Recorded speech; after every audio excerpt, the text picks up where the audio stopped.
Bible অধ্যয়ন কৰোঁতে ঈশ্বৰৰ বাক্যই উদগাইছিলে আৰু তেওঁ মোক ক'লে যে ঈশ্বৰৰ এই কথাটো ক'বলৈ খুব মন হৈ আছে। মই ক'লোঁ ঠিক আছে, সাক্ষৰ সময়ত আপুনি ক'ব পাৰিব। ঈশ্বৰক ধন্যবাদ দিওঁ।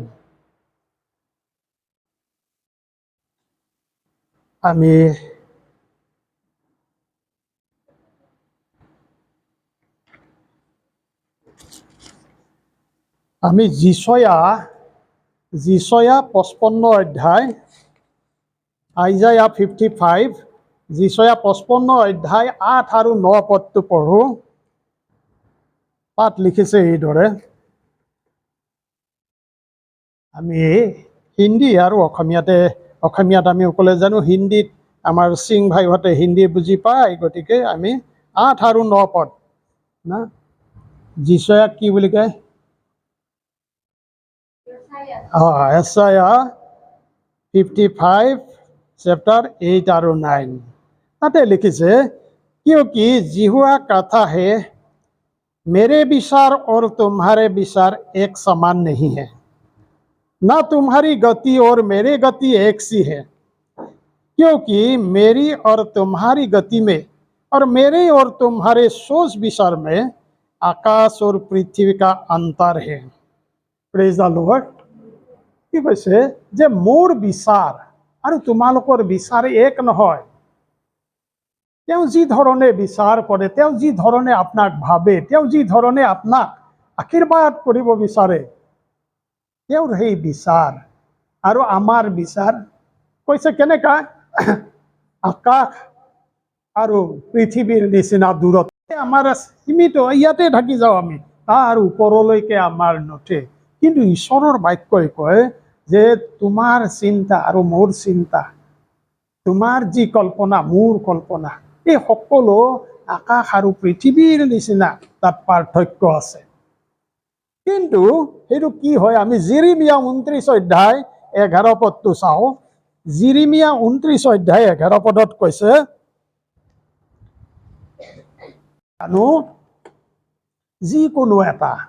যিকোনো এটা পৰিস্থিতিৰ মাজেদি যা গ'লে না, আমি ঘাত প্ৰতিঘাত আছে, কিন্তু আমি অলপ গৈ যেতিয়া বাধা পাওঁ, তেতিয়া আমি নিৰাশ হ'ব ধৰোঁ। হে প্ৰভু, তুমিতো কৈছিলা আশীৰ্বাদ, তুমি মোৰ লগত আছা, তুমি মোক আশীৰ্বাদ দিবা, কিন্তু কি কাৰণে মোৰ এনেকা বাধা আছে?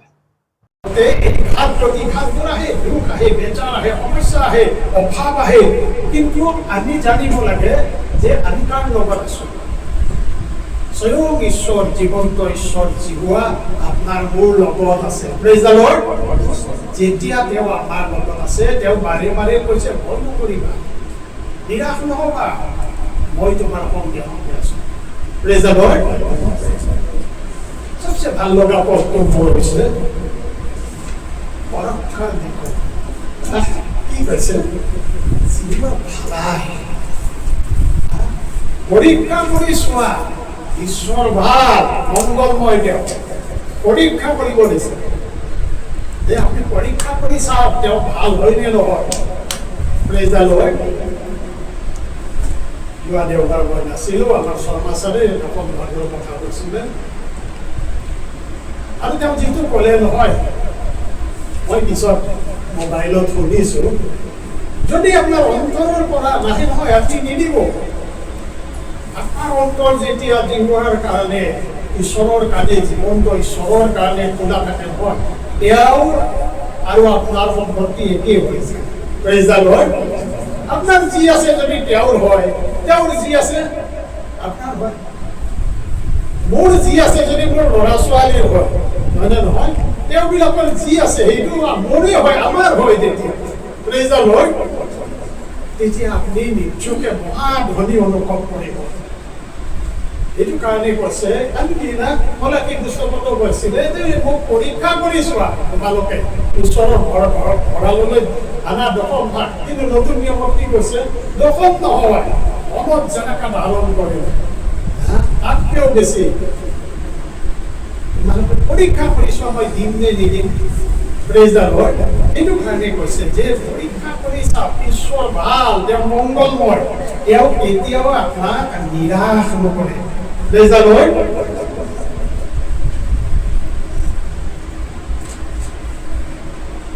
Hebrew 2 অধ্যায় 1 পৰা 4 পদ। ইব্ৰী পুস্তক 2 অধ্যায় 1 পৰা 4 পদত কি লিখিছে?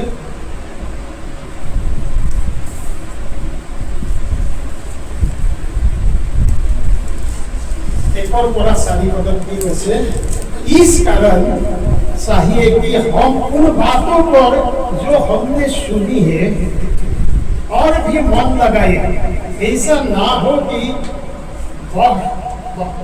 कर उनसे दूर चले जाए, क्योंकि जो वचन स्वर्गदूतों के द्वारा कहा गया था जब वो स्थिर रहा और हर एक अपराध और आज्ञा न मानने का ठीक बदल मिला, तो हम लोग ऐसे बड़े उद्धार से निश्चित रहकर कैसे बच सकते हैं, जिसकी चर्चा पहले प्रभु के द्वारा हुई और सुनने वालों के द्वारा हमें इसका निश्चय हुआ, और साथ ही परमेश्वर भी अपनी इच्छा के अनुसार चिन्हों और अद्भुत कामों और नाना प्रकार के सामर्थ्य के कामों और पवित्र आत्मा के वरदानों के बांटने के द्वारा इसकी गवाही देता रहा। Praise the Lord. हम यहाँ पढ़िले केनेका हो? इब्री 2 अध्याय 1 পৰা 4 পদ।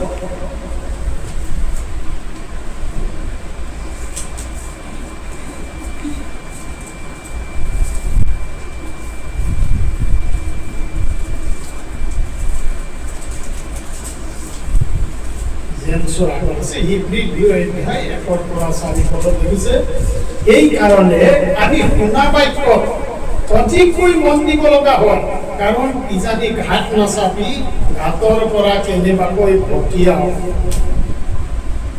আমি যি বাক্য শুনিছো ঈশ্বৰৰ বাক্য, তাত কৈছে যে আমি অধিককৈ মন দিব লাগে। আমি এইটো কাণেৰে শুনো, এইটো কাণেৰে ওলাই যায়। ঈশ্বৰৰ বাক্যই কি কৈছে সেইটো আমি মন নিদিওঁ। মন নিদিবাই এনেকা এনেই এফালৰ পৰা কৰি যাওঁ, কিন্তু মন নিদিওঁ সেইটো কি কৈছে। মই তোমাৰ সংগে সংগে আছো বুলি ক'লে, তেওঁ মোৰ লগে লগে আছে বুলি ক'লে, আপুনি যেতিয়া ভাবে তেওঁ মোৰ লগত আছে বুলি কৈছে, তেওঁ কৈছে তেওঁ মোৰ লগত আছে, যেতিয়া কথাটো ভাবি পেলাই আপুনি পঢ়ে না মন দিয়ে, তেতিয়া আপোনাৰ ভাল লাগিব। আপুনি যেতিয়া পঢ়ে তেওঁ আমাৰ সংগে সংগে আছে না, কি কৰিছে আপুনি নিজে নাজানে। সেইটো কাৰণে কৈছে যে শুনা বাক্যটো যদি আমি মন নিদিওঁ, অধিককৈ মন দিব লগা হয় বুলি কৈছে। আমি যি বাক্য, এই শুনা বাক্যত অধিক মন দিব লগা হয়, কাৰণ কিজানি ঘাট নাচাপি ঘাটৰ পৰা কেনেবাকৈ পঠিয়াও। কাৰণ যি বাক্য কৈছে সেই বাক্য অন্তৰত গ্ৰহণ নকৰি আমি তাৰ উল্টা এটা কাম কৰোঁ। কিজানি ঘাট মানে কি জানে, যিবিলাকে নাওত উঠে তেওঁবিলাকে জানে, নাও যেতিয়া পাৰলৈকে আহে সেইটো ঘাট বুলি কয়। আৰু ঘাট নাচাপি যেতিয়া ভটিয়াও বুলি কৈছে, তাৰমানে ঘাটৰ পৰা উল্টা ফালে গুচি যায়। আহিব লাগিছিল এই য'ত নাওটো লয় সেই ঠাইত আহিব লাগিছিল, তাত নাহি উল্টা ফালে গুচি যায়। এতিয়া যদি আপুনি এই বাক্যত মন নিদিয়ে, কিয়নো ভূতবিলাকৰ দ্বাৰা কোৱা বাক্য যদি দৃঢ় হ'ল আৰু প্ৰত্যেক অপৰাধ আৰু আজ্ঞা লংঘনৰ উচিত প্ৰতিফল হ'ল, তেন্তে যি পৰিত্ৰাণ প্ৰথমতে প্ৰভুৰ দ্বাৰাই কোৱা হ'ল আৰু শুনাবিলাকৰ দ্বাৰাই আমালৈ দৃঢ় কৰা হ'ল, আৰু আচৰিত চিন, অদ্ভুত লক্ষণ আৰু অনেকবিধ পৰাক্ৰম কাৰ্য আৰু ঈশ্বৰৰ ইচ্ছাৰ দৰে পবিত্ৰ আত্মাৰ বৰ বিলাই দিয়াৰ দ্বাৰাই ঈশ্বৰৰ কৰ্তৃক অপ্ৰমাণ কৰা হ'ল, এই মহাপৰিত্ৰাণ আমি অৱহেলা কৰিলে কেনেকৈ হাৰিম? ইমান আচৰিত আচৰিত তেওঁৰ কোন লক্ষণ আপোনাৰ জীৱনত, মোৰ জীৱনত যেনেকৈ আচৰিত কাৰ্য কৰিলে, এইবোৰ যদি আমি কোৱাৰ পিছতো আমি যদি অৱহেলা কৰোঁ, কৈছে তেতিয়াহ'লে আমি কেনেকৈ হাৰিম? আমি কেনেকৈ আমাৰ ভাল দিন আহিব, বেয়া দিন আহিব।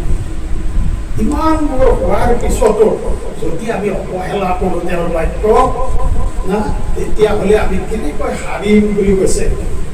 পৌলে ইব্ৰী ইব্ৰী মণ্ডলীলৈ লিখিছে যে যদি আমি এই বাক্য তেওঁৰ সেই অদ্ভুত লক্ষণ তেওঁ সেই আচৰিত কাৰ্য আপোনাৰ মোৰ জীৱনত কৰিলে তাক প্ৰমাণ কৰি দেখুৱালে তেওঁ যে স্বয়ং ঈশ্বৰ হয় তাৰ পিছতো যদি আমি ভালকে নপঢ়ি তেওঁৰ বাক্য অৱহেলা কৰোঁ আমি কেনেকৈ হাৰিম কিন্তু তেওঁ কি কৈছে তেওঁ দয়ালু তেওঁ মৰমীয়াল ঈশ্বৰ তেওঁ আপোনাক ভাল পায় তেওঁ কৈছে মই তোমাক কেতিয়াও এৰি নিদিম কেতিয়াও ত্যাগ নকৰিম আমি যেতিয়া তেওঁলৈ কৰোঁ আমি দেখোঁ যিহুদীবিলাকক ঈশ্বৰে তেওঁৰ মনোনীত জাতি বুলি কৈছে কিন্তু যেতিয়াই তেওঁবিলাকে পাপ অপৰাধত লিপ্ত হয় তেতিয়াই শত্ৰুৰ হাতত সদায় দিয়ে আজি নহয় এই আৰম্ভণিৰ পৰাই আব্ৰাহামৰ দিনৰ পৰাই আমি দেখিছোঁ পেলেষ্টাইন আৰু ইজৰাইলৰ মাজৰ যুদ্ধ কি কাৰণে যিবিলাক যেতিয়া ঈশ্বৰৰ লগত থাকে তেতিয়া সিহঁত খুব শান্তিত থাকে আনন্দত থাকে যেতিয়া সিহঁতে পাপ কৰিব ধৰে তেতিয়া ঈশ্বৰে শত্ৰু সিহঁতৰ ওচৰলৈকে লৈ আহে আমাৰ দাদাই এতিয়া পঢ়িছিলে গোগ আৰু মেগোগ এই অঞ্চলৰ এই মানুহবিলাককে কোৱা হয় তেওঁবিলাকে আহি ইছৰাইল জাতিৰ লগত তেতিয়া যেতিয়া যুদ্ধ লাগে শান্তি আপোনাৰ মোৰ তেনেকুৱা যেতিয়া আমি প্ৰভুৰ লগত থাকোঁ প্ৰভুৰ শান্তি আপোনাৰ ঘৰত বিৰাজ কৰে আপোনাৰ অন্তৰত বিৰাজ কৰে কিন্তু যেতিয়াই আমি প্ৰভুক অৱহেলা কৰোঁ তেতিয়াই অশান্তিৰে ভৰি পৰে কাৰণ কিয় কাৰণ প্ৰভুৱে কৈছে যিচয় আছে মোৰ চিন্তা আৰু তোমালোকৰ চিন্তা মোৰ কল্পনা আৰু তোমালোকৰ কল্পনা আকাশ আৰু পৃথিৱীৰ নিচিনা ডিফাৰেঞ্চ আছে কিন্তু মই যি কল্পনা যি সংকল্প তোমালোকৰ কাৰণে কৰি থৈছোঁ এইটো অমংগলৰ নহয় মংগলৰ তুমি ঘূৰি আহা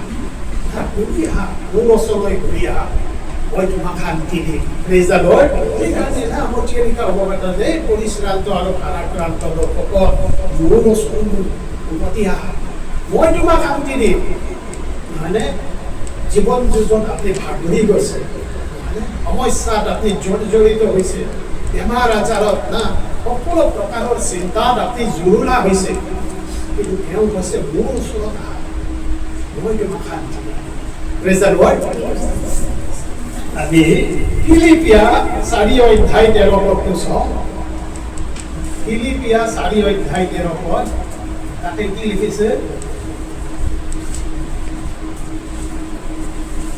फिलिपिया 4 अध्याय 13 पद ताते कैसे है जो मुझे सामर्थ्य देता है उसमें मैं सब कुछ कर सकता हूँ प्रेज द लॉर्ड जी ईश्वरे आपनाक बल দিয়ে আপনি তেওঁৰ দ্বাৰাই সকলো কৰিবলৈ সমৰ্থ প্ৰেজ द लॉर्ड কি কৈছে ইংৰাজী লিখছে দেখে I can do all things through Christ who strengthens me যিয়ে মোক প্ৰদান কৰে যি খ্ৰীষ্ট মোৰ অন্তৰত নিবাস কৰিছে যি খ্ৰীষ্ট মোৰ লগত আছে তেওঁ থাকি মই সকলো কৰিবলৈ সামৰ্থ আছে প্ৰেজ দ্য লৰ্ড কোনো শক্তি আপোনাক ৰাখিব কোনো বাধাই আপোনাক ধৰি ৰাখিব নোৱাৰে কাৰণ তেওঁ জীৱন্ত ঈশ্বৰ জীৱা প্ৰেজ দ্য লৰ্ড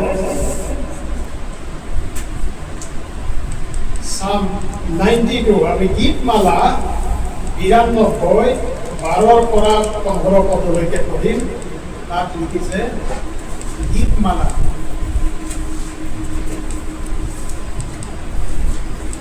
गीतमाला 92 बोलिया Psalm 92 Geetmala 92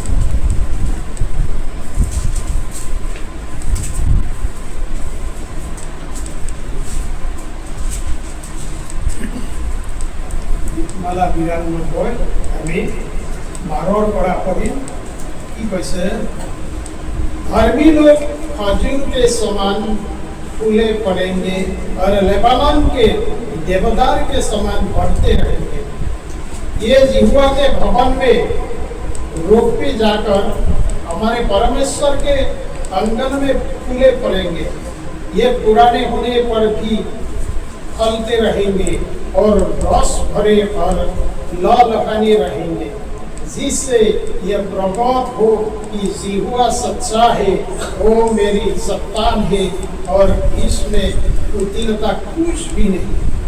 praise the Lord. অসমীয়াত কেনেকুৱা লিখিছে? 92 গীতমালা 92 14 পদৰ পৰা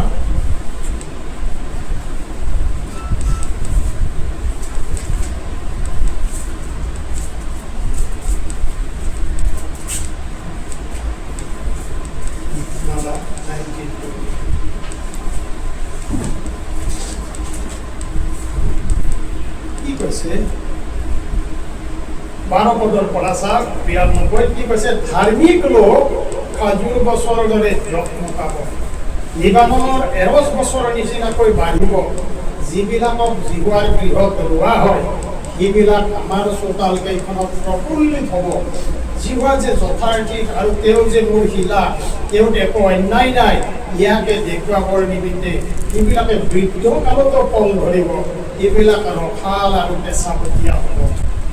যি ধাৰ্মিক লোক, যি ঈশ্বৰত বিশ্বাসী, এইবোৰৰ বৰ্ণনা ঈশ্বৰে দিছে যে তেওঁ সদায় যত্ন পাই থাকিব। তেওঁৰ কিমান বয়স হয় এইটোলৈ কথা নহয়, এতিয়াও তেওঁ ফল ধৰিব বুলি কৈছে। Praise the lord. সেইকাৰণে জীহোচোৱাক যেতিয়া ঈশ্বৰে যেতিয়া মুচিৰ পিছত জীহোচোৱাই ইছৰাইল জাতিক কানান দেশলৈকে লৈ গৈছিলে, তেতিয়া ঈশ্বৰে কি কৈছিলে? জীহোচোৱা 1 অধ্যায় 9 পদত চাওক, তাতে লিখিছে be strong and courageous, don't be afraid, don't be discouraged, for the Lord your God will be with you wherever you go. কি কৈছে? তুমি বলৱান আৰু হাঁহিয়াল হোৱা, তুমি বলৱান আৰু হাঁহিয়াল হোৱা, ভয় নকৰিবা, ভয় নকৰিবা, আৰু যি যি ঠাইত তুমি খোজ দিবা এই সকলো ঠাই মই তোমাক দিলোঁ। Praise the lord. আপুনি যি ঠাইত ভৰি দিব এই ঠাইত প্ৰভুৱে আপোনাৰ কাৰণে আগতে যোগান কৰি ৰাখিছে। তেওঁ কেতিয়াও আপোনাক নেৰে। সেইকাৰণে তেওঁ কৈছে I will never leave thee nor forsake thee, মই তোমাক কেতিয়াও নেৰিম, কেতিয়াও ত্যাগ নকৰিম। Praise the lord. আমাৰ জীৱন্ত ঈশ্বৰ যিহোৱা, যাক আপুনি বিশ্বাস কৰে, তেওঁ শিলামূৰ্তি নহয়, তেওঁ আপোনাক উত্তৰ দিব পাৰে। আপুনি যি ভাবিছে তাতকৈ বহুত বেছি না। সেইকাৰণে ইফিচিয়াছ 3 অধ্যায় 20 পদত কি কৈছে? God can do exceedingly and abundantly whatever you think or have.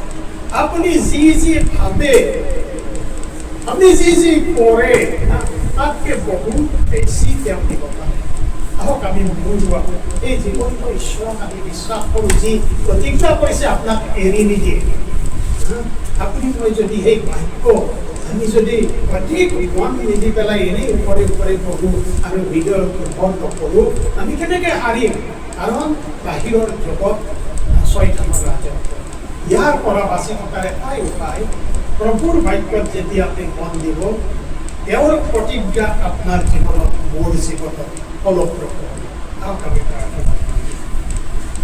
Hallelujah, hallelujah, hallelujah. সৰ্বশক্তিমান পিতৃ ঈশ্বৰ জীৱা, ধন্যবাদ তোমাৰ। হয় প্ৰভু, তোমাৰ কল্পনা আৰু আমাৰ কল্পনা আকাশ পাতাল প্ৰভেদ আছে, কিন্তু তুমি কৈছা আমাৰ কাৰণে কৰা সংকল্প মংগলৰ সংকল্প, অমংগলৰ নহয়। সেই পিতৃ, তুমি কৈছা তোমালোকে মোক মাতিবা, মই তোমালোকৰ প্ৰাৰ্থনা শুনিম আৰু উত্তৰ দিম। হালেলুয়া। পবিত্ৰ আত্মা, তুমি আমাৰ লগত আছা। তোমাৰ এই বাক্য যেন আমি হৃদয়ত লৈ আগবাঢ়ি যাব পাৰিম। পিতৃ, তুমি সহায় কৰা, তুমি আমাৰ প্ৰত্যেককে আশীৰ্বাদ কৰা, তোমাৰ মহিমাৰ কাৰণে শ্ৰুতি নিবেদন প্ৰভু যীশু খ্ৰীষ্টৰ নামত কৈছোঁ। আমেন।